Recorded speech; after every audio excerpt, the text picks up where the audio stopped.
जिस हालत में प्रयागराज में दलित युवक की हत्या हुई वो बेहद भयावह है। तस्वीरें किसी को भी विचलित कर सकती हैं।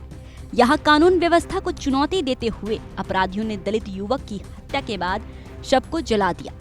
वारदात प्रयागराज से लगभग 20 किलोमीटर दूर करछन्ना के इसोटा गांव की है, जहां 13 अप्रैल यानी कि रविवार सुबह 35 साल के देवी शंकर का आज जला शव मिला। मृतक के परिवार का आरोप है कि गांव के कुछ लोगों ने मिलकर उनके बेटे की हत्या की है। वहीं मामले की पूरी सूचना मिलते ही पुलिस के वरिष्ठ अधिकारी घटनास्थल पर पहुंचे और जांच पड़ताल में जुट गए। मौके पर फॉरेंसिक टीम को भी बुलाया गया। पुलिस ने मौके वारदात से ही 6 लोगों को गिरफ्तार कर लिया है, जिसमें मुख्य आरोपी दिलीप है। वही देवी शंकर को गेहूं की ढुलाई के बहाने बुलाकर ले गया था।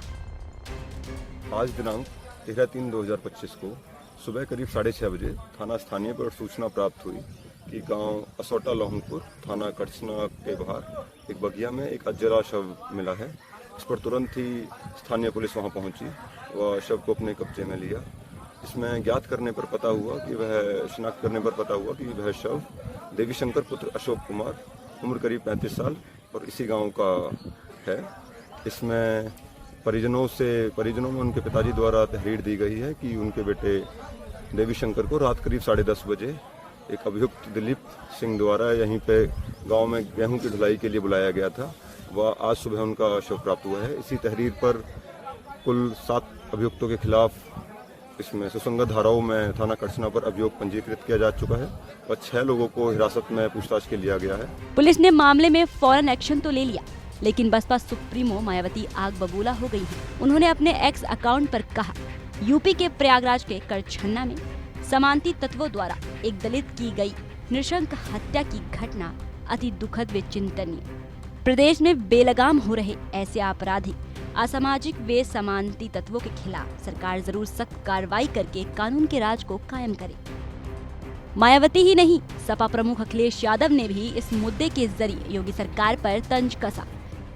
लिखा, प्रयागराज में एक प्रभुत्ववादी द्वारा दलित समाज के एक युवक को जिंदा जलाकर मारने का जो जघन्य अपराध हुआ है, उसने साबित कर दिया है कि सत्ता का अपने लोगों को दिया अवांछित प्रश्रय और अहंकार अब सरेआम हत्याएं करवा रहा है। बाबा साहेब की जयंती के पहले ऐसी घटना को अंजाम देकर कुछ शक्तिशाली लोग अपनी ताकत का जो संदेश समाज को देना चाहते हैं, वो लोग एक बीमार सोच से ग्रसित नकारात्मक और अत्याचारी लोग हैं। देखते हैं कि इन दबंग आपराधिक तत्वों के घर पर बुलडोजर भेजने का नैतिक बल और ऊर्जा किसी में शेष बची है या फिर वो अपराधियों के सामने सरेंडर करके ठंडे पड़ गए हैं। अगर निंदनीय से भी निम्नतर कोई शब्द हो सकता है तो उसे इस कुकृत्य की निंदा के लिए इस्तेमाल करना चाहिए। फिलहाल प्रयागराज के दलित हत्याकांड पर बाबा साहेब की जयंती पर सियासी घमासान शुरू हो गया है, जिसका कितना असर सूबे की राजनीति में दिखता है वो देखना दिलचस्प होगा।